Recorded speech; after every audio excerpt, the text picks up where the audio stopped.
मूर्तिजापूर तालुक्यात येत असलेल्या हिरपूर येथील ब्रह्मकुमारी शाखेच्या वतीने लहान मुलांकरिता उन्हाळ्याच्या सुट्टीत 7 जून ते 10 जूनपर्यंत बालसंस्कार शिबिराचे आयोजन करण्यात आले होते. सध्याच्या काळात मुले मोबाईल, ऑनलाईन गेम आणि टीव्हीमध्ये आपला सुट्टीचा वेळ निरुपयोगी घालवतात. दुर्दैवाने आई-वडील हे उपजीविकेच्या माध्यमातून व्यस्त असतात. त्यामुळे सुट्टीच्या दिवसात मुलांकडे दुर्लक्ष होते.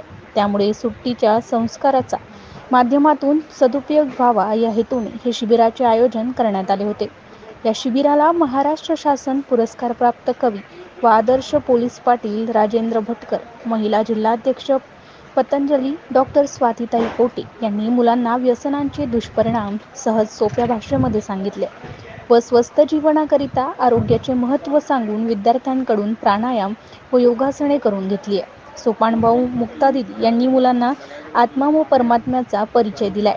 आपल्या जीवनामध्ये नैतिक मूल्याचे काय महत्त्व आहे याबद्दल विविध गोष्टींच्या माध्यमातून त्यांना समजावून सांगितले. शिबिराच्या शेवटच्या दिवशी प्रमोदभाई यांनी सिनेमात दाखवणारे हिरो हे आपले रिअल हिरो नसून आपल्याकरिता संघर्ष करणारे आपले आई-वडीलच खरे हिरो असल्याचे विद्यार्थ्यांना समजावून सांगितले. शिबिर यशस्वी करण्याकरिता शुभदा कुलकर्णी, स्वातीताई राजगुरे, सोपानभाई मुक्तादिदी, प्रमोदभाई, दीपकभाई, गजाननभाई, देवानंदभाई, बनारसेभाई व प्रवीण ढगे यांनी परिश्रम घेतले.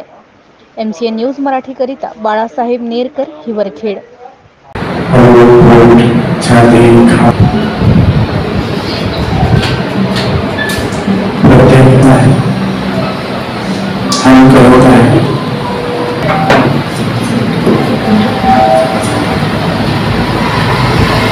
जेव्हा आपण श्वास आतमध्ये घेतो तेव्हा अनुभव करायचा आहे की, आणि जेव्हा आपण श्वास बाहेर सोडतो तेव्हा अनुभव बाहेर निघून समाप्त होत आहे.